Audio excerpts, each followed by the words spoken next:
खबरदार रहने के लिए चैनल को सब्सक्राइब करें और प्रेस करें बेल आइकन।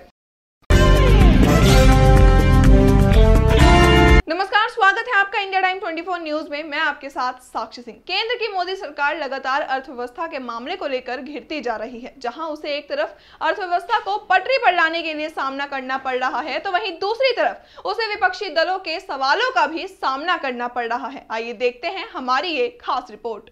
कांग्रेस के साथ ही बीजेपी नेता सुब्रमण्यम स्वामी ने भी सरकार की नीतियों को कटघरे में खड़ा कर दिया है। बीजेपी नेता सुब्रमण्यम स्वामी ने नई आर्थिक नीति पर सवाल उठाते हुए कहा कि नई आर्थिक नीति के बिना 5 ट्रिलियन इकोनॉमी संभव नहीं है। सुब्रमण्यम स्वामी ने कहा कि केवल साहस या केवल ज्ञान से ही अर्थव्यवस्था को नहीं बचाया जा सकता, इसके लिए दोनों की जरूरत है। आज हमारे पास दोनों में से कोई भी नहीं है। बहरहाल कांग्रेस नेता प्रियंका गांधी ने अर्थव्यवस्था को मुद्दा बनाते हुए मोदी सरकार पर बड़ा हमला किया है। प्रियंका गांधी ने कहा कि जीडीपी विकास दर से साफ है कि अच्छे दिन का भोंपू बजाने वाली सरकार ने अर्थव्यवस्था की हालत पंचर कर दी है। ना जीडीपी ग्रोथ है, ना रुपए की मजबूती, रोजगार गायब है। अब तो साफ करो कि अर्थव्यवस्था को नष्ट कर देने की ये किसकी करतूत है। बता दें कि आर्थिक मोर्चे पर मोदी सरकार को जबरदस्त झटका लगा है। विकास दर 7 साल के न्यूनतम स्तर पर पहुंच चुकी है। मौजूदा वित्तीय वर्ष की पहली तिमाही में जीडीपी 5% पर पहुंच चुकी है, जबकि पिछले साल यह 5.8% पर थी। गिरते विकास दर को लेकर कांग्रेस ने मोदी सरकार को घेरा है और 5% के आंकड़े पर भी सवाल उठाए हैं। असल में देश को आर्थिक मोर्चे पर बड़ा झटका लगा है।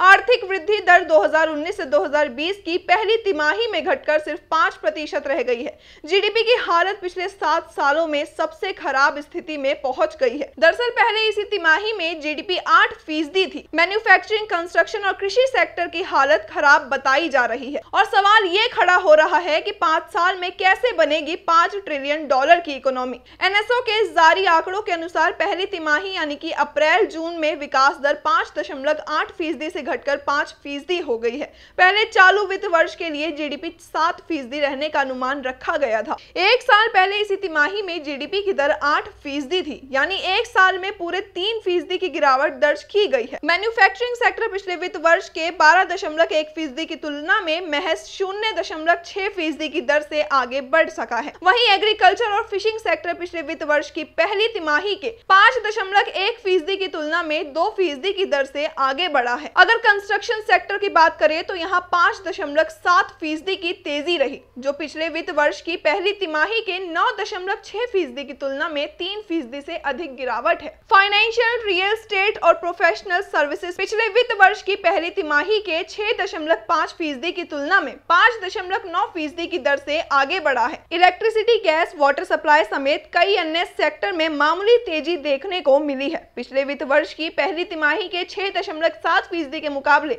इस तिमाही में इस सेक्टर विकास की दर 8.6 है और यही वजह है कि विपक्षी दल लगातार मोदी सरकार पर निशाना साध रहे हैं। बहरहाल इस खबर में इतना ही। बाकी की तमाम बड़ी खबरों के लिए आप बने रहिए हमारे साथ और देखते रहिए इंडिया टाइम 24 न्यूज।